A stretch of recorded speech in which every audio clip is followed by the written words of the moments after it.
Hello and welcome to all of you. आज हम बात करेंगे इनकम इलास्टिसिटी ऑफ डिमांड के बारे में।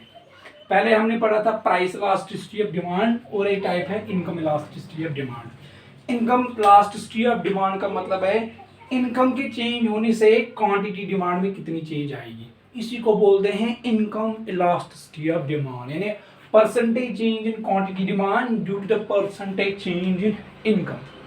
इनकम के चेंज होने से डिमांड पर क्या असर पड़ता है, यही हमें इनकम इलास्टिसिटी ऑफ डिमांड बताता है। ठीक है, इसकी फॉर्मूला है del Q divided by del Y into Y divided by Q. Del Q का मतलब है change in quantity, del Y का मतलब है change in income, into Y का मतलब है इनिशियल इनकम, क्यू का मतलब है initial quantity. So this is the income elasticity of demand, यानी इनकम के चेंज होने से डिमांड पर क्या असर पड़ता है, इसको इनकम इलास्टिसिटी ऑफ डिमांड बोलते हैं। EDY से ये डिनोट होता है। So it's a statement of income elasticity of demand. अब इनकम इलास्टिसिटी ऑफ डिमांड के कुछ टाइप्स है, उनके बारे में हम अब पढ़ेंगे। ठीक है, स्टेटमेंट तो आपको समझ आ ही गया। Types of income elasticity, types of EDY, short में मैं लिखूंगा EDY। EDY का मतलब है इनकम इलास्टिसिटी। देखो, पहला टाइप है positive income elasticity. First type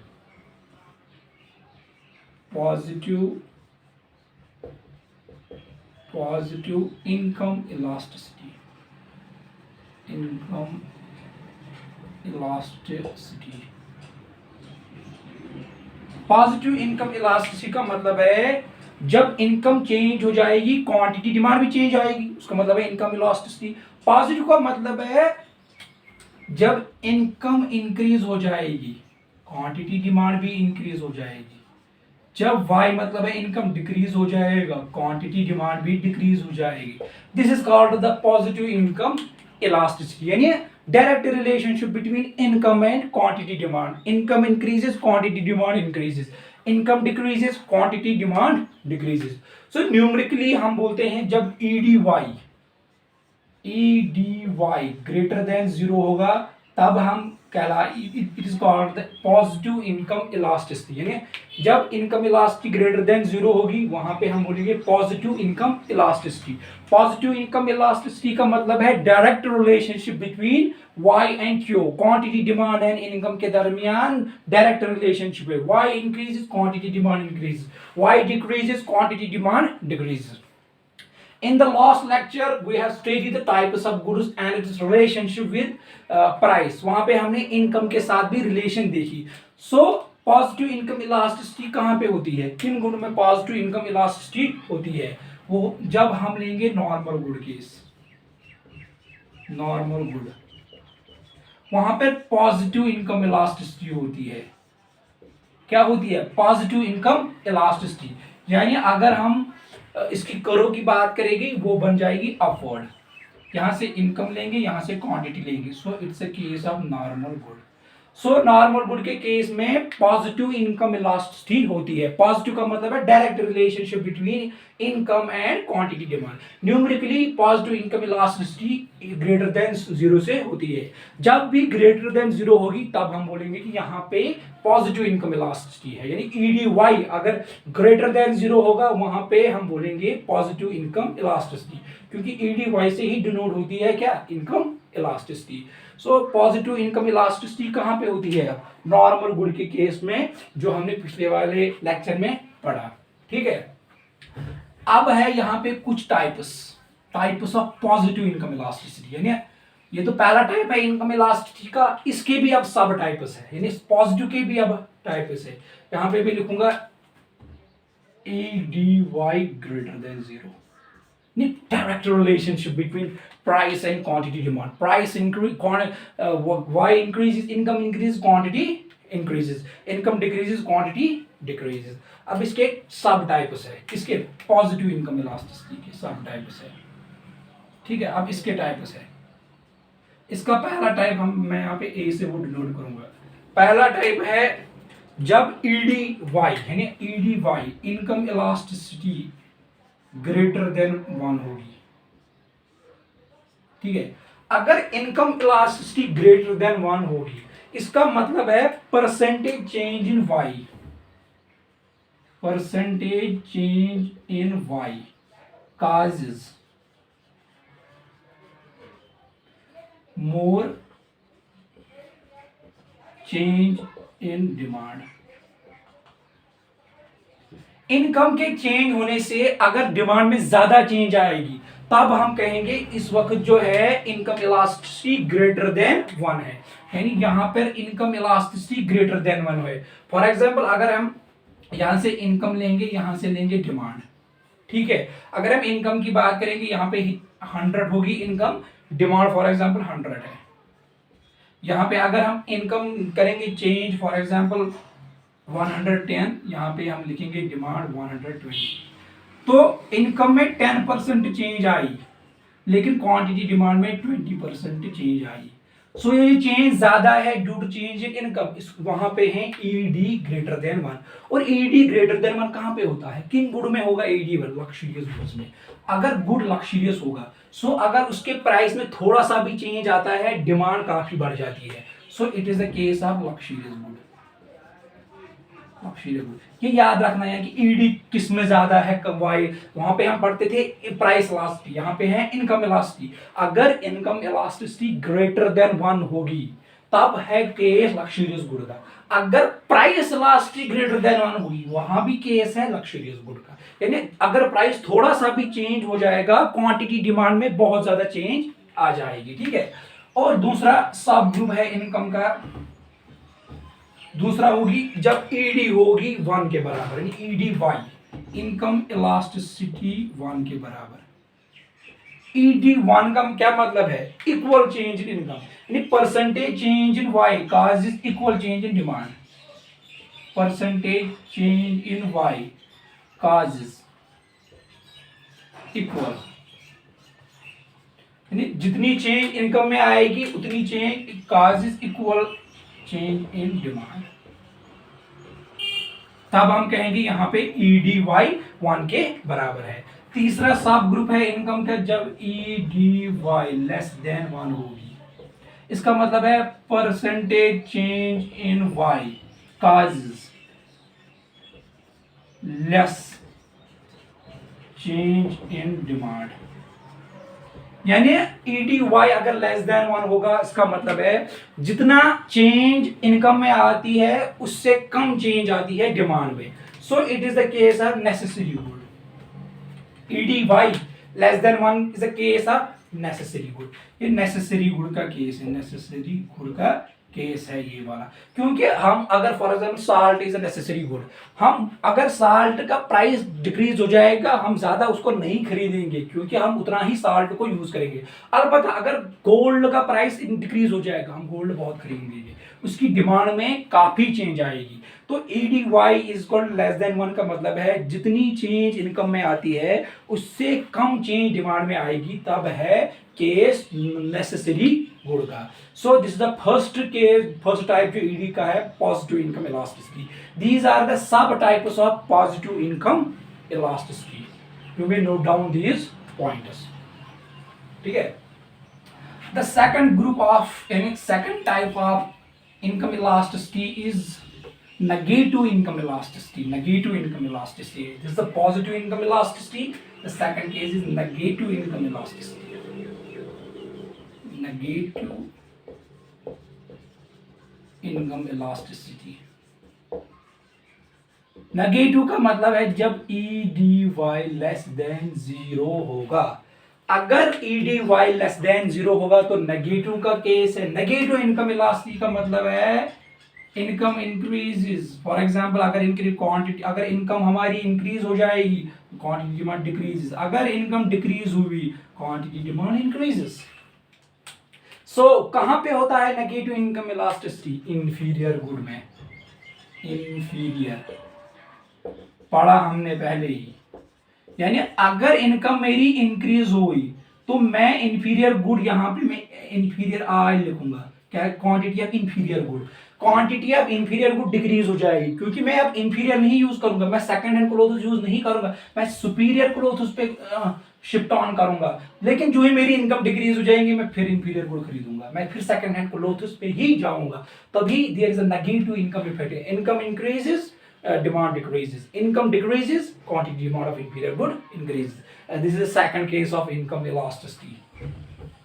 This is the second case of the income elasticity. तो अगर शेप करेंगे डिमांड करो यहाँ पे कैसे बनेगी, अगर हम बात करेंगे फॉर एग्जांपल यहाँ से इनकम लेंगे, यहाँ से क्वांटिटी लेंगे, लेकिन क्वांटिटी ऑफ इंफीरियर गुड, तो यहाँ पे ऐसे बन जाएगी डाउनवर्ड स्लोप्स हैं जो inward, just like a law of demand, जो लॉ ऑफ डिमांड करो की शेप है उसी तरह नेगेटिव रिलेशनशिप दिखाता है। देखो इनकम यहाँ पे है, क्वांटिटी की यहाँ पे, इनकम डिक्रीज हुई, क्वांटिटी डिमांड इंक्रीज हुई, इनकम इंक्रीज हुई, क्वांटिटी डिमांड डिक्रीज हुई। So negative relationship between income and quantity demand, so it is a case of inferior good, यानी वो इंफीरियर गुड का केस है।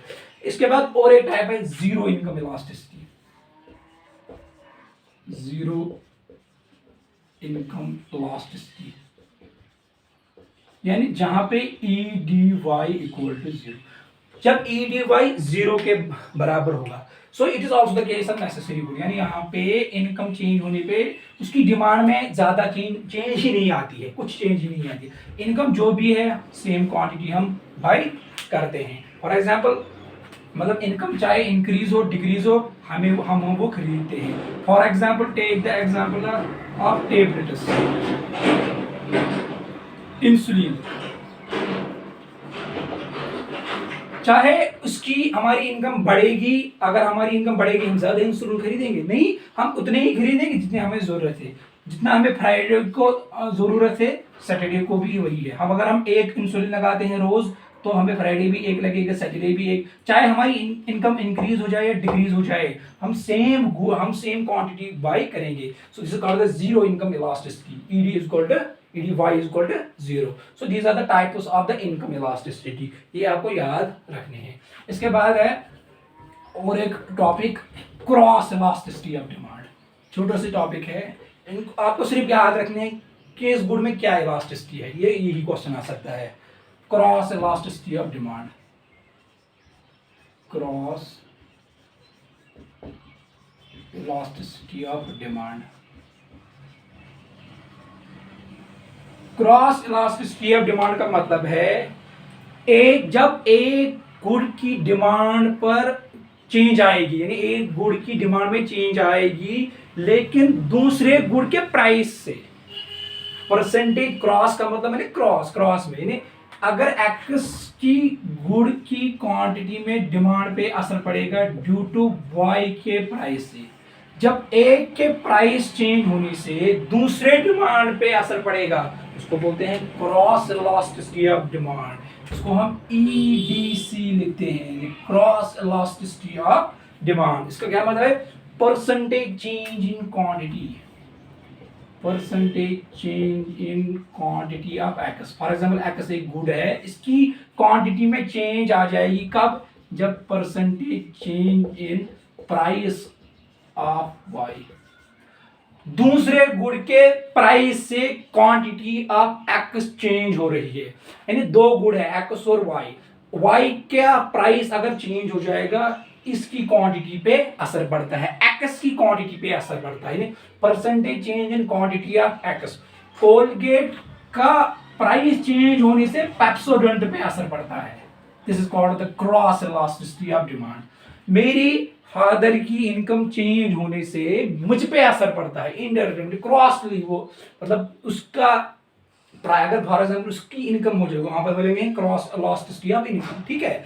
क्रॉस इलास्टिसिटी ऑफ डिमांड का मतलब है एक गुड के प्राइस चेंज होने से दूसरे गुड की क्वांटिटी डिमांड पे क्या असर पड़ा, इसी को बोलते हैं क्रॉस इलास्टिसिटी ऑफ डिमांड। तो क्या लिखेंगे, डेल क्यू एक्स, एक्स की क्वांटिटी में चेंज आई, क्यों चेंज आई, क्योंकि वाई का प्राइस चेंज हुआ, क्यों चेंज आई, वाई का प्राइस चेंज हुआ, due to the price of P of X and quantity of Q of X, Y Q of X इसलिए चेंज हुआ क्योंकि वाई का प्राइस चेंज हुआ, सो इसलिए del Q X divided by del P Y into P of Y into Q of X, this is the formula of cross elasticity of demand. Cross का मतलब ही है, cross में मतलब उसका price इसकी demand, Y का price X की demand, Z का प्राइस एच की क्वांटिटी क्रॉस में चेंज होती है, उसको बोलते हैं cross elasticity of demand. Percentage change in quantity of X divided by percentage change in price of Y, it's called the cross elasticity of demand. अब आपको एक टेबल याद रखना है क्रॉस इलास्टिसिटी ऑफ डिमांड के बारे में। देखो अगर ईडीसी ये बहुत इंपॉर्टेंट है, इसमें क्वेश्चन आ सकता है। अगर ईडीसी क्रॉस इलास्टिसिटी 0 होगी तब क्या होगा? अगर क्रॉस इलास्टिसिटी पॉजिटिव होगी, ग्रेटर देन 0 पॉजिटिव है, अगर क्रॉस इलास्टिसिटी लेस देन 0 है यानी नेगेटिव है तब क्या होगा? अगर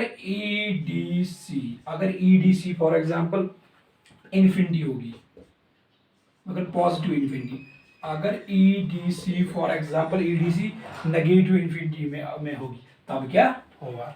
सो जब भी ईडीसी क्रॉस होगी 0 के बराबर तब हम बोलेंगे गुड्स आपस में सब्स्टिट्यूट नहीं है, अनरिलेटेड गुड्स, उनको बोलते हैं अनरिलेटेड, वो रिलेट आपस में नहीं है, अनरिलेटेड गुड्स। यानी अगर क्रॉस होगी 0 के बराबर तब हम बोलेंगे गुड्स आपस में सब्स्टिट्यूटेड नहीं है। ठीक है, क्रॉस किन में होगा? जब गुड्स सब्स्टिट्यूट होंगे। फॉर एग्जांपल पेप्सोडेंट, कोलगेट, इसके प्राइस, पेप्सोडेंट का प्राइस जब चेंज होगा इसकी डिमांड पे असर पड़ेगा, कोलगेट की डिमांड पे असर पड़ेगा, क्योंकि both the goods are substituted goods. अगर ईडीसी 0 के बराबर होगा उसका यही मतलब हुआ कि गुड्स जो है ये अनरिलेटेड है, these are not the substituted goods, उसी को बोलते हैं अनरिलेटेड, ये रिलेट आपस में नहीं है। अगर ईडीसी ग्रेटर देन 0 होगा तो गुड्स सब्स्टिट्यूटेड गुड्स है, सब्स्टिट्यूटेड गुड्स यानी गुड्स जो हैं वो आपस में सब्स्टिट्यूटेड है। For example T and coffee, EDC cross elasticity, ये एक का प्राइस चेंज होने से दूसरी की डिमांड पे क्या असर पड़ा? सो वो कब होगा? जब गुड्स आपस में सब्स्टिट्यूटेड होंगे। सो ईडीसी जब ग्रेटर देन 0 होगा या पॉजिटिव होगा, सब्स्टिट्यूटेड गुड्स होगा। अगर ईडीसी नेगेटिव होगा, लेस देन 0 होगा, तब हम बोलेंगे गुड्स जो है कॉम्प्लीमेंट्री गुड्स है, कॉम्प्लीमेंट्री गुड्स। क्यों कॉम्प्लीमेंट्री गुड्स है? कॉम्प्लीमेंट्री गुड्स में क्या होता है? अगर एक का प्राइस इंक्रीज होता है दूसरी की डिमांड डिक्रीज होती है। सब्स्टिट्यूटेड में क्या होता है? एक का प्राइस अगर एक्स का इंक्रीज हो जाएगा दूसरे की डिमांड बढ़ जाती है। ईडीसी लेस देन 0 इन नेगेटिव होगा, कॉम्प्लीमेंट्री गुड्स। अगर ईडीसी इन्फिनिटी के बराबर होगा, तब हम बोलेंगे perfect substituted, perfect substituted good, perfect substituted good, perfect है इसका ये सब्स्टिट्यूटेड गुड। फॉर एग्जांपल ये दो मार्कर मेरे पास है, ये इसका परफेक्ट सब्स्टिट्यूट है। This marker is black and this is green, and this green is perfect substitute of black, and this one is perfect substitute of this is called the perfect substitute good. अगर negative होगा perfect complementary,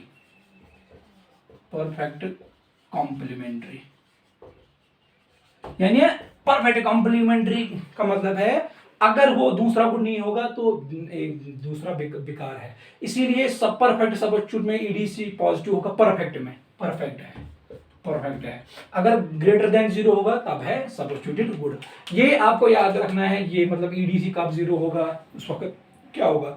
जितना ज्यादा EDC होगी उतना ज्यादा good substitute होगा, जितना ज्यादा ईडी होगा। ईडीसी देखो पॉजिटिव है, सब्स्टिट्यूट है, अगर इससे ज्यादा हुआ पॉजिटिव इन्फिनिटी बन जाएगा तो उस वक्त परफेक्ट सब्स्टिट्यूटेड गुड है। सो this is all about the cross elasticity of demand and income elasticity of demand. Hope so you understand very well this topic. Thank you so much.